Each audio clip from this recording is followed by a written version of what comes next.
Blessed Tuesday, guys. Welcome back to Adventures with Christ. We are back again with another edition of Testimony Tuesday. And today we continue with the series, A March of Purpose. And we are going to be talking about following God's instructions. And we'll read from Genesis chapter 6 from verse 9 to 21. Genesis 6 from verse 9 to 21. And I read, Noah was a righteous man, blameless among the people of his time, and he walked with God. Noah had 3 sons, Shem, Ham, and Japheth. Now the earth was corrupt in God's sight, and was full of violence. God saw how corrupt the earth had become, for all the people of the earth had corrupted their ways. So God said to Noah, I am going to put an end to all the people, for the earth is filled with violence because of them.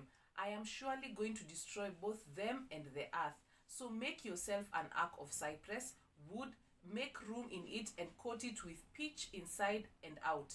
This is how you are to build. The ark is to be 4 feet long, 7 feet wide, and 45 feet high. Make a roof for it and finish the ark to within 18 inches of the top. Put a door in the side of the ark and make lower, middle, and upper decks. I am going to bring flood waters on the earth to destroy all under the heavens, every creature that has breath of life in it. Everything on earth will perish, but I will establish my covenant with you, and you will enter the ark, you and your sons and your wife and your sons' wives with you. You are to bring into the ark 2 of all living creatures, male and female, to keep them alive with you.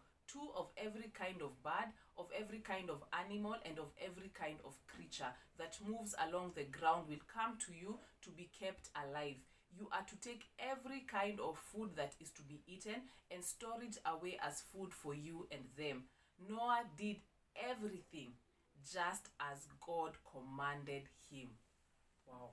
So today we talk about that, following God's instructions. Here we see Noah was given a vision and a purpose by God, instructions to build the ark in this certain type of way. And he built it. He started building the 4 feet long, 7 feet wide, all these things just as God had commanded. Because God knew why he needed the ark to be that size. He knew because when the waters came, the ark would have to have a certain form of stability. He knew what was coming ahead. Noah didn't know, but the Lord knew. And so Noah decided to follow God's instructions to the letter. Verse 22 says, Noah did everything just as commanded by him. And today I want to ask us, even in this walk of purpose, as we visualize our vision, as we live out the purpose God has for us here, are we following his instructions, or are we doing our own things?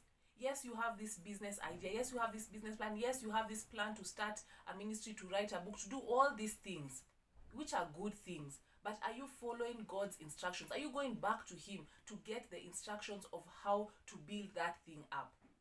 Sometimes it's so easy for us just to go with our own understanding. We get the vision, we get the revelation, we get what we're supposed to do, then we run with it by ourselves instead of going back to God to get his instructions and follow them.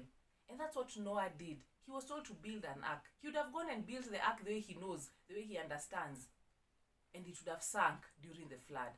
But he decided to follow every command, every instruction God had given him to the letter. And are we following God's instructions? Are we going back to God and asking him, Lord, how next? What is my next step? What else should I do? Are we going back to God? Are we involving God in the process? Or are we doing it by ourselves? Mine today is to encourage us that we need to follow God's instructions in every area of our lives.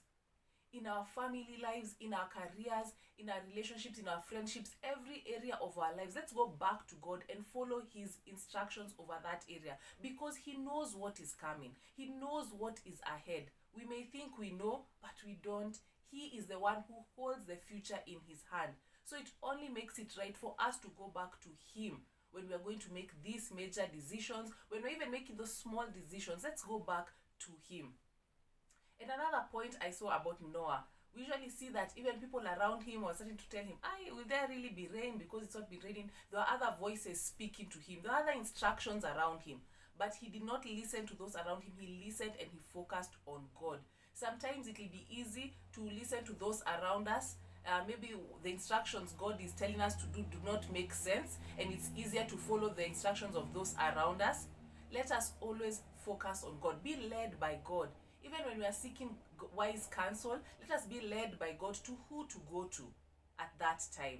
So guys, this Testimony Tuesday, this march of purpose, as we are walking into our purpose, as we are walking in line the purpose the Lord has for us in this season and in this generation, let us follow God's instructions. And you're only able to follow his instructions when you go back to him, when you have that relationship with him, when you're able to spend time with him in prayer, through reading the word, through fellowship. It goes back to having a relationship with God. That is the only way that you'll be able to hear him and follow his instructions. So be blessed this Testimony Tuesday. Have a great day ahead, and remember, Jesus loves each and every one of you. Bye.